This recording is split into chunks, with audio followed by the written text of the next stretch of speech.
ایک تو میرا شوہر اتنا موٹا اور وہ ہر رات میرے ساتھ ہم بستری کرتا۔ میں اللہ سے رو رو کر دعا کرتی کہ یا اللہ بس اب میں پیٹ سے ہو جاؤں، ورنہ یہ میرا شوہر مجھے مار ڈالے گا۔ لیکن مجھے گھر میں کوئی بھی اچھا نہ سمجھتا، سب بس مجھ سے اپنا فائدہ نکالتے۔ آج رات تو میرے شوہر نے اپنی حد ہی پار کر لی۔ اس نے مجھے اپنی گود میں دفع ہو جاؤ یہاں سے، تم ہمارے بیٹے کہلانے کے قابل نہیں ہو، تم سے ایک بچہ پیدا نہیں کیا جا رہا اور ہم تم سے اس خاندان کی وراثت سنبھالنے کی امید لگائے بیٹھے ہیں۔ نصیر بلوچ پورے گھرانے کے سامنے اپنے بیٹے پر گرجا۔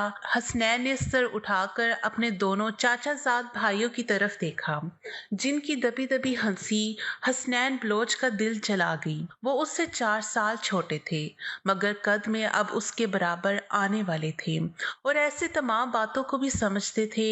بچپن سے ہی خاندان کے رسم و رواج تمام بیٹوں میں کوٹ کوٹ کر بھر دیے گئے تھے۔ اگر ان کی شادی ہونے تک حسنین بلوچ کسی بچے کا باپ نہ بن پایا تو قیامت سے پہلے ہی اس گھر میں قیامت آ جائے گی۔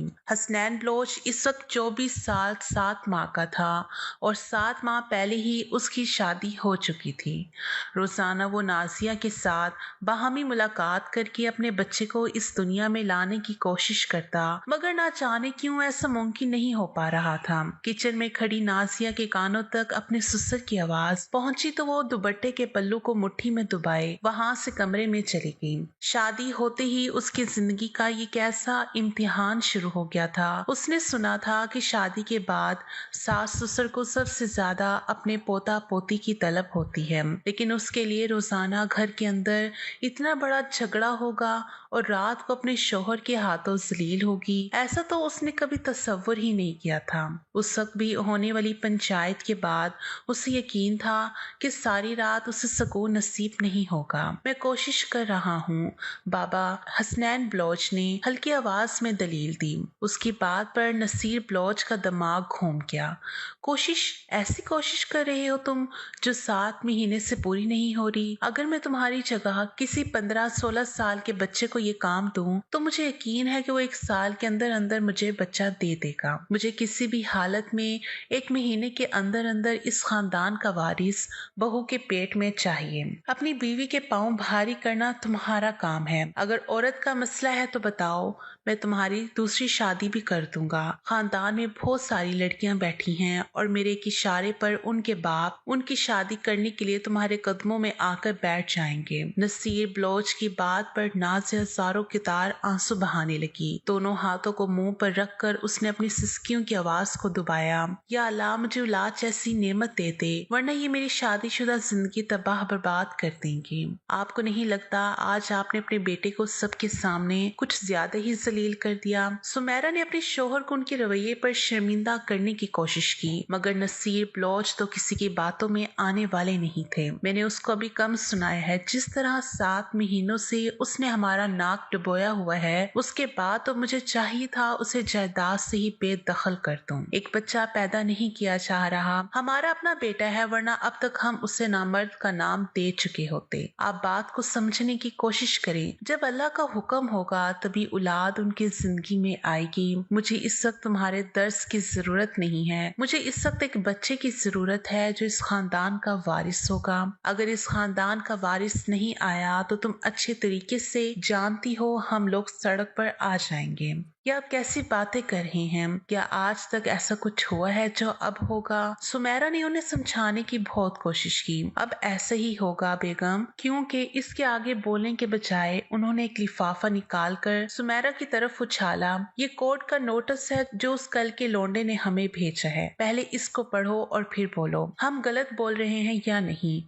سمیرہ نے وہ نوٹس اٹھا کر پڑھنا شروع کیا۔ جیسے جیسے وہ اس میں لکھی تحریر پڑھ رہی تھی اس کا چہرہ زرد پڑتا جا رہا تھا۔ نصیر بلوچ نے طنزیہ نظروں سے ان کی طرف دیکھا اور کہا، کیوں بیگم؟ اڑ گئے چہرے کی تمام رنگت، میرے ساتھ بھی ایسا ہی ہوا تھا۔ اب میں اس انتظار میں نہیں بیٹھ سکتا کہ قدرت اپنی طرف سے اشارہ کرے گی تب اس خاندان کا وارث آئے گا۔ مجھے کسی بھی حالت اور اس خاندان کا وارث 1 مہینے کے اندر اندر چاہیے۔ یہ سب کیسے ہو گیا سائیں؟ اسے ان سب کے بارے میں کیسے پتا چلا؟ ہم نے تو کبھی ان کے سامنے ان باتوں کا ذکر نہیں کیا تھا مگر پتہ کروانے والے نے نے پتہ کروا لیا اب یہ نوٹس ہمارے گلے میں ہڈی بن کر پھنس چکی ہے۔ اگر اس نے اپنی باتیں سچ کر کے دکھائیں تو ہم کہیں کہ نہیں رہیں گے، اسی لیے تمہیں پوری کوشش کرنی ہوگی۔ پتہ کرو آخر مسئلہ کہاں ہے، بہو کو دیکھو اور پتہ کرو ان دونوں کے درمیان کیسے معاملات ہیں۔ سائیں، میں بہو سے کیا پوچھوں؟ ہم نے اپنی طرف سے اس کے کتنے ٹیسٹ کروائے ہیں،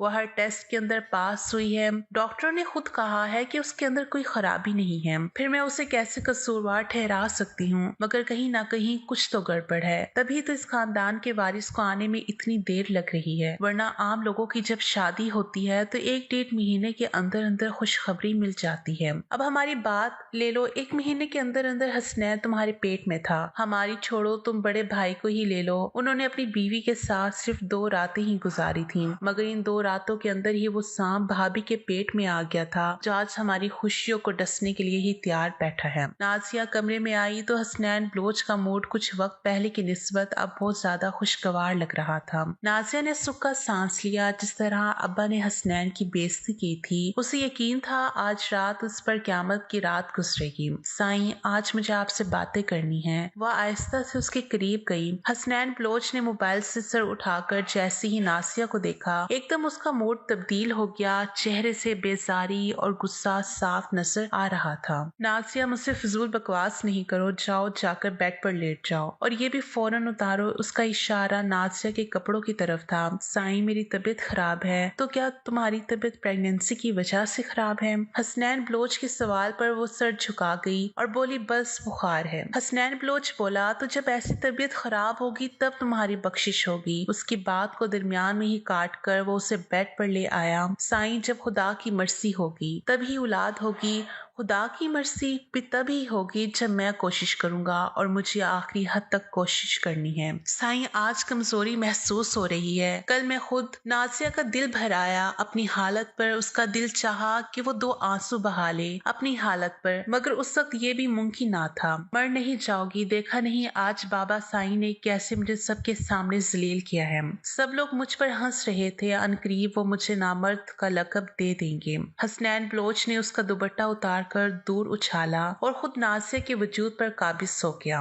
اس کی شدتیں سہتے ہوئے وہ رو رہی تھی، مگر حسنین بلوچ پر کوئی اثر نہیں ہو رہا تھا۔ نازیہ، دعا مانگو کہ تمہارے پیر بھاری ہو جائیں۔ اس کے رونے کی پرواہ کیے بغیر وہ جوش سے اپنے عمل کو جاری کیے تھا۔ اس کے بھاری وجود سے اس کو سانس لینا بھی دشوار ہو رہا تھا، مگر اس کی سسکیوں کی پرواہ کس کو تھی؟ حسنین صرف بچے کی چاہ میں اس کے وجود کو روز رات کو اذیت دیتا تھا۔ رونا بند کرو، اٹھ کر میرا ساتھ دو، ورنہ اس خاندان کا وارث کسی اور کے پیٹ میں جنم لے لے گا۔ اٹھو اور میری گود میں آ کر بیٹھو۔ حسنین نے اسے اپنی گود میں بٹھایا۔ وہ پوری کوشش کر رہی تھی کہ حسنین کا ساتھ دے سکے، مگر ایسی حالت میں اسے کچھ بھی نہیں ہو پا رہا تھا، اور حسنین کو اس کا یہ حال دیکھ کر اور بھی زیادہ غصہ آ رہا تھا۔ تم کسی کام کی نہیں ہو، صرف جھاڑو برتن ہی کر سکتی ہو۔ اب تو مجھے لگتا ہے تم بچہ پیدا کرنے کے بھی قابل نہیں ہو، تبھی میرا بچہ آنے میں اتنی دیر ہو رہی ہے۔ اپنے عمل سے فارغ ہو کر اس نے نازیہ کو ایک طرف پھینک دیا۔ حسنین کی کڑوی باتیں سن کر وہ اٹھ کر واش روم جانے لگی، مگر حسنین نے ہاتھ بڑھا کر وہیں روک لیا۔ تمہاری یہ حرکتیں کبھی بند نہیں ہوں گی، میں نے کہا نا صبح غسل لیا کرو، ابھی ساری رات باقی ہے، یہاں میری ضرورت کے لیے بیٹھی رہو۔ اسے برہانہ حالت میں ایک طرف بٹھا کر وہ خود نیند کے مزے لینے لگا۔ اپنی ایسی تذلیل پر نازیہ آنسو بہانے کے سوا کچھ نہیں کر سکتی تھی۔ جب سے اس کی شادی ہوئی تھی پہلے دن سے وہ یہ سب کچھ برداشت کر رہی تھی، اب تو دھیرے دھیرے ایسے لگ رہا تھا جیسے ایک دن اس کی برداشت کی انتہا ہو جائے گی،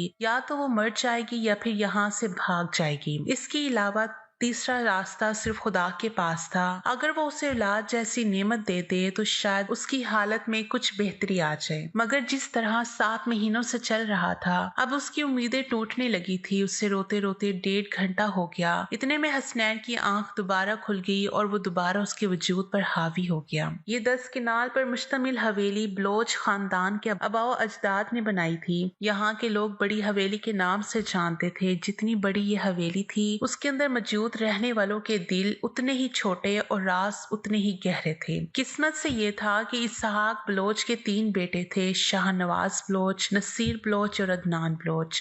شاہ نواز اور نصیر کی عمر میں بس 2 سال کا فرق تھا، جبکہ عدنان بلوچ 7 سال چھوٹا تھا۔ ان کے آباء و اجداد کی جائیدادیں پاکستان آزاد ہونے سے پہلے ہی بہت زیادہ تھیں اور باقی جائیدادیں انہوں نے خود قبضہ کر کے بنائی تھیں۔ اس وقت کل ملا کر بلوچ خاندان 200 ارب کی جائیداد کا مالک تھا۔ سب لوگ خوشی خوشی رہتے تھے، ہر کوئی اپنی منمانی کرتا، جس کے دل میں جو آتا وہ کر لیتا۔ لڑائی جھگڑے کی شروعات اس دن سے ہوئی جس دن شاہ نواز بلوچ نے اپنی پسند کی لڑکی سے نکاح کر لیا۔ پسند کی شادی کرنا کوئی بڑی بات نہیں تھی، مگر پسند کی شادی خاندان سے باہر کی گئی تھی جو اسحاق بلوچ کو بالکل منظور نہیں تھی، لیکن انہوں نے صرف نکاح کیا اور اسحاق بلوچ کو رخصتی کروانے کا بولا۔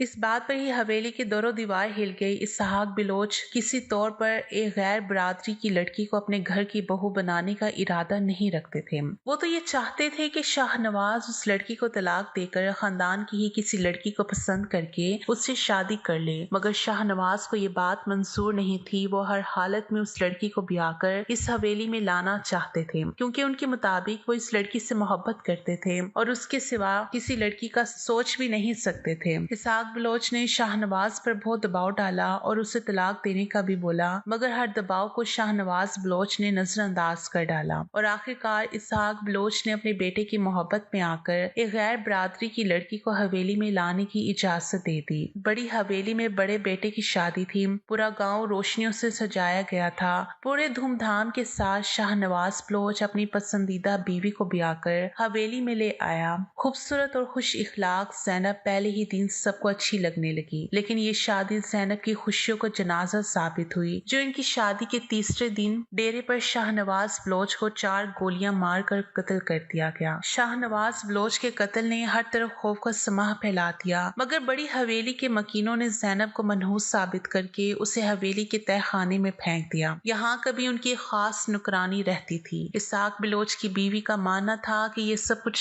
زینب کے منحوس قدموں کی وجہ سے ہوا ہے، ورنہ بلوچ خاندان کے بیٹوں کو چھونا تو دور کوئی بری نکاح سے دیکھ بھی نہیں سکتا تھا۔ اس لیے 2 دن کی بیاہی زینب کی حالت اس حویلی میں نوکرانی جیسی ہو گئی۔ اپنے سب سے بڑے بیٹے کی موت کا دکھ اسحاق بلوچ کو بستر سے لگا گیا۔ ابھی وہ اپنے بیٹے کے غم سے نہیں نکلے تھے کہ ان کی بیوی ٹھیک 1 مہینے کے بعد سیڑھیوں سے گرنے کی وجہ سے اللہ کو پیاری ہو گئی، لیکن ان کے لیے ان کی بیوی کی موت بھی کسی راز سے کم نہ تھی، اور اسی راز کے بارے میں سوچ کر اسحاق بلوچ کا دماغ ٹھٹک گیا۔ پہلے ان کا بیٹا اور ٹھیک 1 مہینے بعد ان کی بیوی کا اس دنیا سے چلے جانا کہیں کچھ تو غلط ہونے کا احساس بھی دلا رہا تھا۔ اس راز کو جاننے کے لیے اسحاق بلوچ نے اپنے آدمی لگا دیے۔ جب انہیں سارے معاملے کے بارے میں علم ہوا تو ایک آخری فیصلے پر پہنچ گئے، اور وہ فیصلہ صرف چند لوگ ہی جانتے تھے۔ وکیل کو بلوا کر انہوں نے راتوں رات اپنی وصیت بدلوا دی اور اگلے دن صبح انہوں نے زینب کو بلا لیا۔ زینب کی حیثیت اس حویلی میں کسی نوکرانی سے زیادہ نہیں رہی تھی۔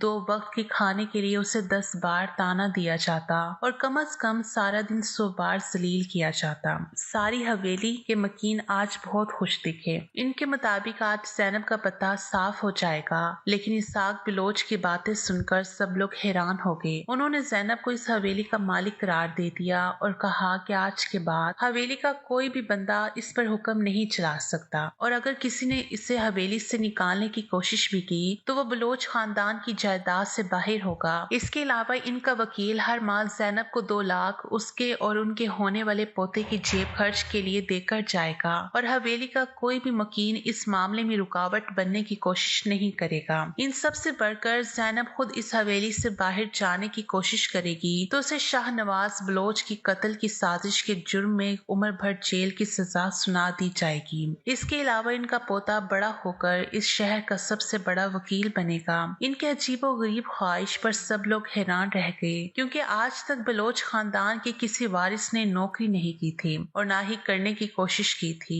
جتنی بڑی جائیداد کی یہ لوگ مالک تھے، اس حساب سے آنے والی کئی نسلیں بھی گھر بیٹھ کر کھائیں تو بھی کوئی کمی نہیں ہونی چاہیے تھی۔ انہوں نے اپنا فیصلہ سنا دیا، مگر زینب کو سمجھ نہیں آیا یہ اس کے لیے آزادی کا اعلان تھا یا ایک نئی جنگ کی شروعات۔